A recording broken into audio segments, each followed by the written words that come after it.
12월 한 달을 기도로 시작하는 모든 성도님들에게 하나님께서 은혜와 평강으로 지키시고 보호해 주시기를 주님의 이름으로 축원을 드립니다.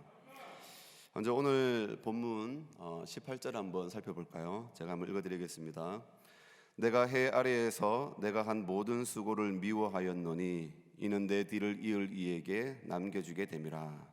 지금 읽은 말씀을 보니까 해 아래에서 내가 한 모든 수고를 미워하였노니, 지금 전도서를 읽어보면 자주 언급되는 말씀이 있죠. 해 아래에서. 오늘 본문에도 자주 표현되고 있는데, 해 아래에서라는 말은 이 세상에서의 삶, 이 땅에서의 생활, 인생사를 총칭하는 그런 말입니다.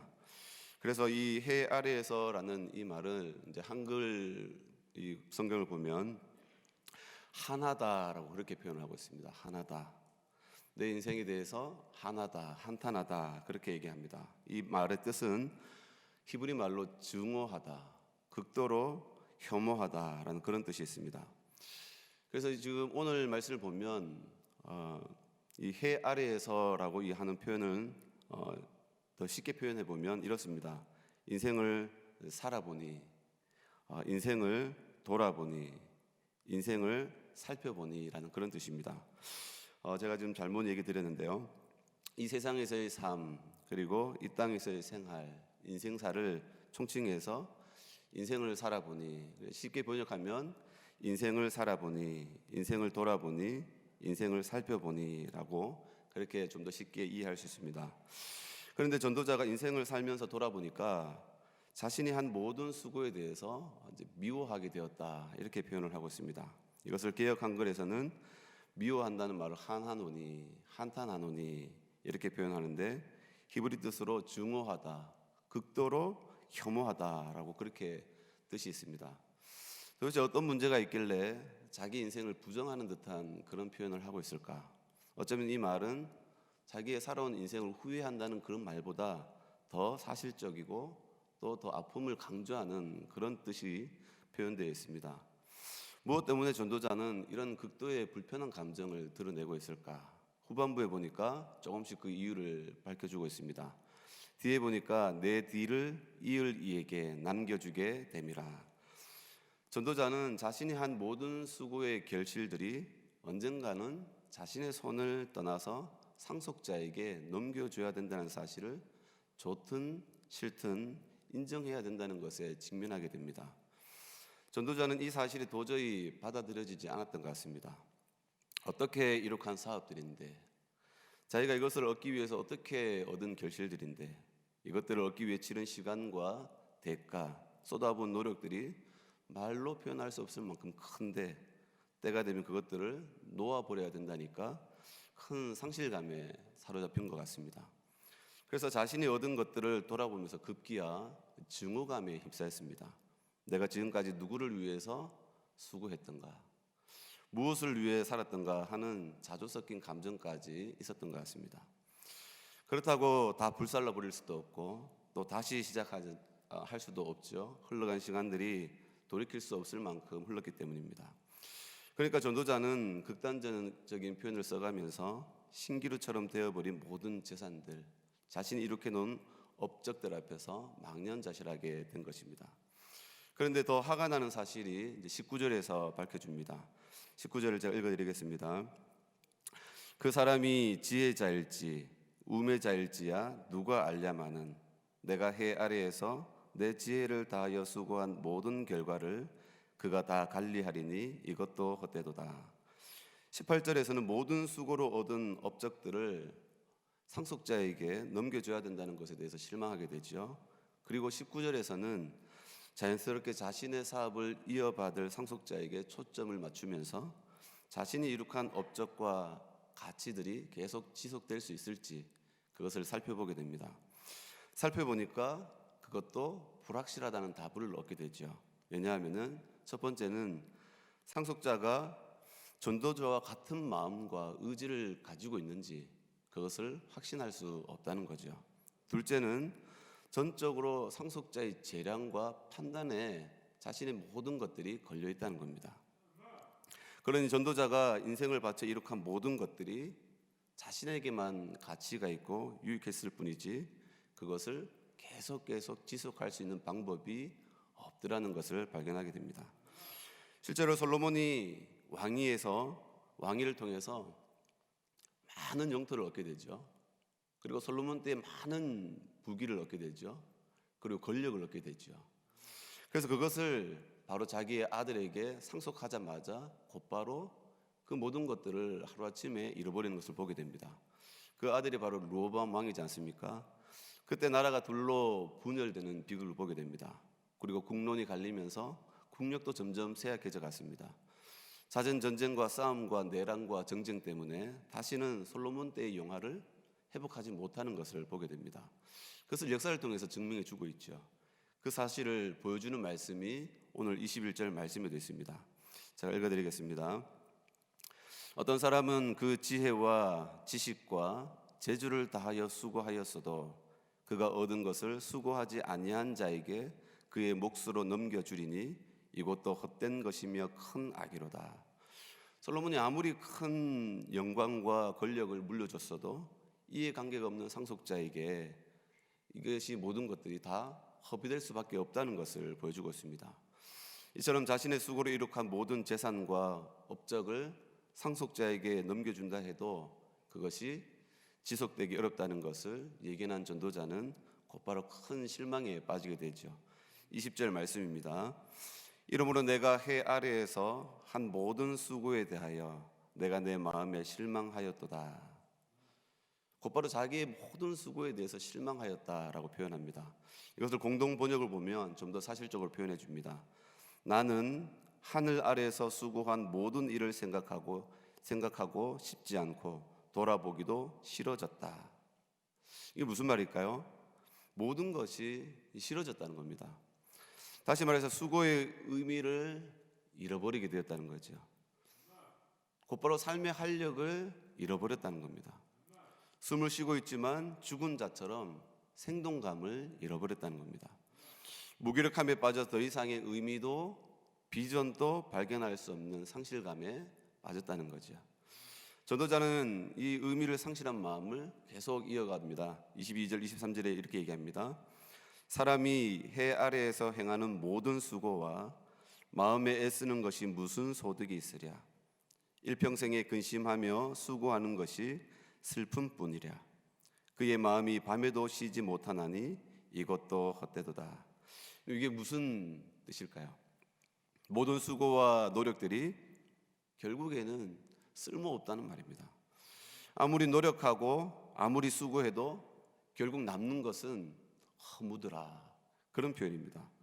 목적을 향해 열심히 달리고 이루고 싶은 것을 성취하기 위해서 힘쓰고 얻고 싶은 것을 갖기 위해서 열망하고 소원한다고 해도 결국 남는 것은 수고뿐이고 아픔이라는 겁니다.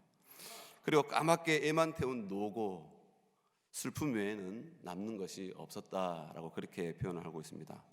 이것을 공동번역은 또 이렇게 얘기합니다. 사람이 하늘 아래에서 제 아무리 애를 태우며 수고해 본들 돌아올 것이 무엇이겠는가.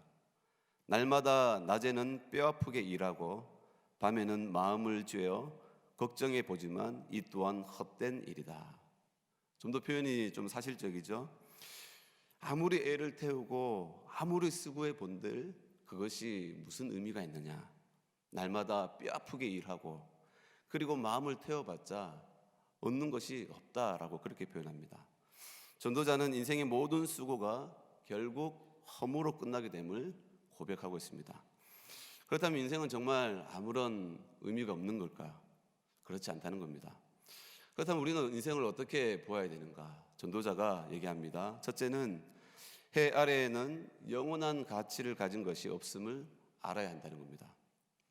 세상에 있는 것들은 잠깐 유익을 주는 거고 필요에 따라 잠깐의 가치를 제공할 뿐이지 세상에 있는 것이 전부인 줄 알고 그것을 쫓아가면 그것에 몰두하게 되면 결국 허무하게 빠질 수밖에 없다는 거죠. 이것이 전도자가 우리에게 알려주는 메시지입니다. 그래서 세상에 있는 것들은 마치 신기루와 같다는 거예요. 신기루. 다가가면 다가갈수록 결국은 그것을 찾을 수 없고 쫓아가면 쫓아갈수록 없어지는 것이 바로 신기루 아닙니까? 이 허망함으로 무너져 내리는 것들. 결국은 쫓아갔는데 보니까 그것이 자기에게 큰 의미를 주지 못하는 겁니다. 그것을 전도자는 상속 관계를 통해서 계속해서 설명해 줬던 겁니다. 결국 남겨줄 것들, 그것들은 결국 자기 것이 될 것이 아니라 물러줘야 되는 것들, 손에서 떠내보내야 되는 것들, 그것마저도 얼마 못 가서 떠넘겨줘도 상속해줘도 곧 흩어져 없어질 것들로 그렇게 표현하고 있습니다. 그러므로 전도자는 우리에게 이렇게 얘기합니다. 집착하지 말라. 그리고 배우는 법을 배우라는 거죠. 비우는 법을 배우라는 거죠. 아무리 모으려고 해도 결국 없어질 것들, 거기에 너무 창념하고 거기에 집착하게 되면 마지막은 허무로 끝날 수 있다는 겁니다. 그럼 우리에게 나눠주는 것, 베푸는 것, 그리고 섬기는 것, 그것이 오히려 더 풍성한 삶을 살 수 있다는 것을 얘기해 주고 있습니다. 두 번째는 하나님을 신뢰하고 하나님의 도우심을 따라 자족하는 삶을 살 수 있어야 된다는 겁니다. 24절 말씀을 한번 볼까요? 사람이 먹고 마시며 수고하는 것보다 그의 마음을 더 기쁘게 하는 것은 없나니 내가 이것도 본즉 하나님의 손에서 나오는 것이로다. 여러분 잘 이해가 됩니까? 사람이 먹고 마시며 수고하는 것보다 그의 마음을 더 기쁘게 하는 것은 없나니 내가 이것도 본즉 하나님의 손에서 나오는 것이로다. 잘 이해가 안 되죠? 이것을 표준 세번역은 이렇게 번역합니다. 제가 읽어드리겠습니다. 사람에게는 먹는 것과 마시는 것, 자기가 하는 수고에서 스스로 보람을 느끼는 것, 이보다 더 좋은 것은 없다. 알고 보니 이것도 하나님이 주시는 것, 그분께서 주시지 않고서야 누가 먹을 수 있으며 누가 즐길 수 있겠는가. 그럼 사람에게는 먹는 것과 마시는 것, 자기가 하는 수고에서 스스로 보람을 느끼는 것, 자족하는 것 아닙니까? 이보다 더 좋은 것은 없다. 알고 보니 이것도 하나님이 주시는 것, 그분께서 주시지 않고서야 누가 먹을 수 있으며 누가 즐길 수 있는가. 하나님께서 주시는 만족과 평안이 있다는 겁니다. 하나님께서 인도하시는 길이 있다는 겁니다. 그런데 우리가 두려워하고 낙심하는 이유가 뭡니까? 만족하지 못하기 때문에 그렇다는 거예요.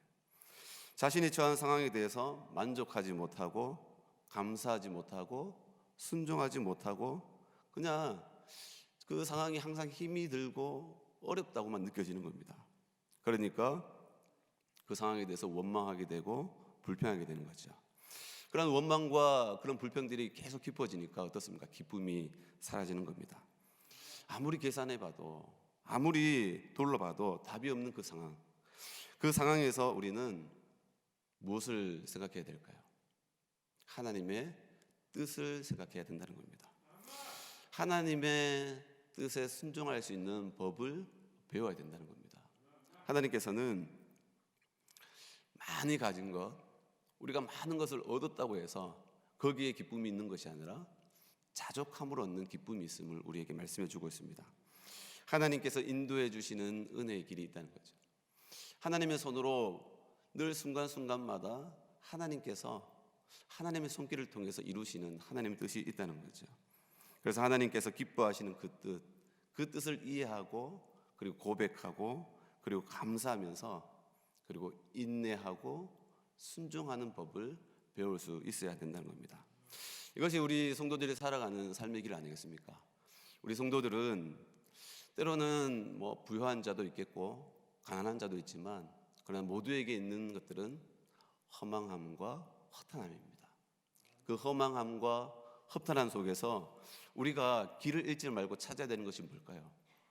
하나님께서 우리를 인도하신다는 겁니다. 하나님께서 주시는 영적인 기쁨이 있다는 겁니다. 그 기쁨을 찾지 못하면 우리는 계속 다람쥐같이 쳇바퀴 도는 인생이 된다는 겁니다.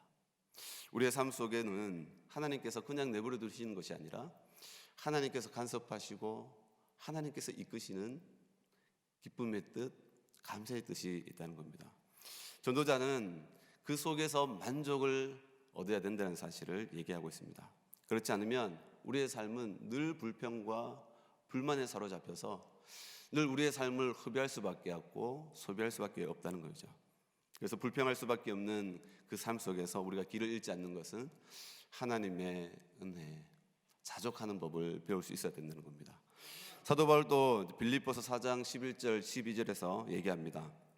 내가 궁핍함으로 말하는 것이 아니라 어떠한 형편에든지 내가 자족하기를 배웠노니 내가 비천에 처할 줄도 알고 풍부에 처할 줄도 알아. 모든 일에 배부르며 배고픔과 풍부와 궁핍에도 일체의 비결을 배웠노라. 이렇게 얘기합니다. 그럼 이것이 이해가 됩니까? 그런데 사도 바울은 자기는 자족하는 법을 배웠다는 거예요. 어떠한 형편에든지 스스로 만족할 수 있고 그 상황 속에서 하나님의 뜻을 보고 순종하는 법을 배우는 거죠. 그러니까 어떤 결과가 나오죠? 내가 비천에 처할 줄도 알고 풍부에 처할 줄도 알아. 모든 일에 배부르며 배고픔과 풍부와 궁핍에도 일체의 비결을 배웠노라. 그 어려운 상황 속에서도 하나님께서 인도하시는 길이 있다는 겁니다. 그 어려운 상황 속에도 숨 쉴 수 없을 것 같은 그 촘촘한 그 압박감 속에서도 숨 쉴 수 있는 틈이 있더라는 겁니다. 하나님께서 열어주시는 길이 있고 하나님께서 붙드시고 인도하시는 그 길을 보게 되는 거죠. 그러니까 이제 이 사도 바울은 자기가 궁핍함 가운데 때로는 어려운 형편 가운데에서도 자족하는 법을 배우게 되는 겁니다. 자기가 그것을 극복할 수 있는 힘이 있는 것이 아니라 자기와 함께 하시는 하나님, 그 하나님께서 오늘 어떤 길을 열어주실까? 그 하나님께서 어떻게 채워주실까? 그 하나님께서 어떻게 길을 열어가실까? 하나님을 바라보게 되는 겁니다. 그리고 그 속에서 자신의 삶의 열쇠를 발견하게 되는 거죠. 오늘 전도자는 우리에게 얘기합니다. 아무리 많은 것을 가지고 또 없어질 것들, 그냥 결국에는 사라질 신기루와 같은 것들을 거기에 집착하지 말라고. 그것을 쫓아가게 되면 나중에는 그 모든 것들을 얻었다 할지라도 금세 자신의 손을 벗어나서 없어지게 된다는 사실을 분명하게 알려줍니다. 두 번째는 하나님의 은혜 가운데서 감사하면서 하나님의 뜻에 순종하면서 그리고 베풀고 나누어주고 섬기는 삶을 살 때 오히려 그 속에서 풍부한 삶을 살아갈 수 있는 비결이 있더라는 것을 알려줍니다. 우리도 12월 한 달을 하나님 앞에 기도하면서 살아갈 때에 풍성한 삶을 살아갈 수 있는 우리 모두가 될 수 있기를 바랍니다. 때로는 뭐 부족한 것도 있겠죠. 때로는 내가 원하는 만큼 되지 못할 수도 있습니다. 때로는 우리 마음이 캄캄하게 젖어드는 우리 마음을 어둡게 하는 그런 많은 요소들이 있겠죠. 그때 우리의 눈을 열어서 하나님을 찾아야 되겠죠. 하나님 아버지를 불러야 되겠죠. 주님의 이름을 부르면서 하나님 앞에 기도하면 하나님께서는 우리에게 때로는 또 다른 하나님께서 인도하시는 길을 열어가시면서 하나님의 손길, 하나님을 떠나서 내가 살 수 없다는 사실을 인정하면서 하나님과 동행할 수 있는 우리 모두가 될 수 있기를 주님의 이름으로 축원을 드립니다. 기도하시겠습니다. 내가 궁핍함으로 말하는 것이 아니라 어떠한 형편에든지 내가 자족하기를 배웠노니 내가 비천에 처할 줄도 알고 풍부에 처할 줄도 알아. 모든 일에 배부르며 배고픔과 풍부와 궁핍에도 일체의 비결을 배웠다고 하는 사도 바울의 고백의 말씀을 듣습니다. 하나님 아버지, 우리가 이 땅을 살아가면서 우리의 삶의 터전 가운데에서 때로는 우리가 처한 환경 가운데에서 하나님의 인도하심이 보이지 않고 답답한 현실 속에서 주님 우리가 낙심하고 좌절할 때가 있음을 고백합니다. 하나님 아버지, 우리가 어떤 환경 가운데서도 좌절하지 않고 낙심하지 않도록 하나님을 바라보기를 원합니다.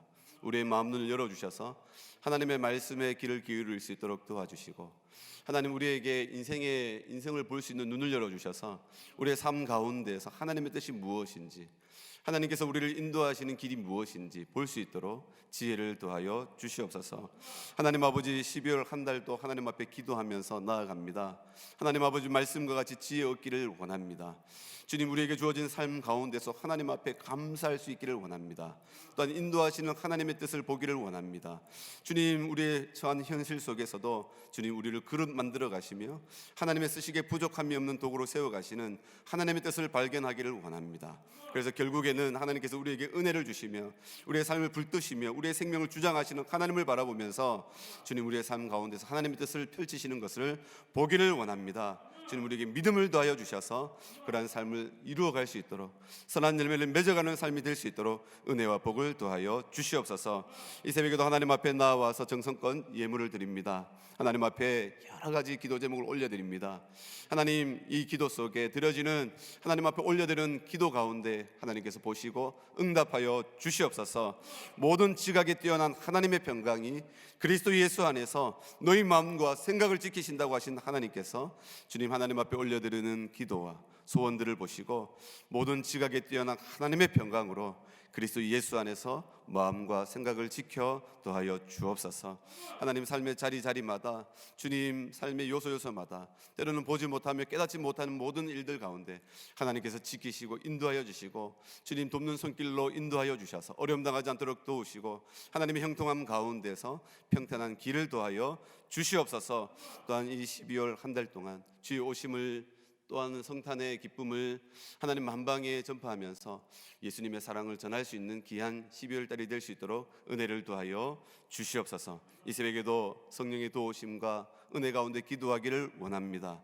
우리 입술을 열어주시며 간구할 때에 성령의 도우심과 성령의 충만한 은혜를 더하여 주옵소서. 주께 감사드리오며 거룩하신 예수님의 이름으로 기도드리옵나이다. 아멘.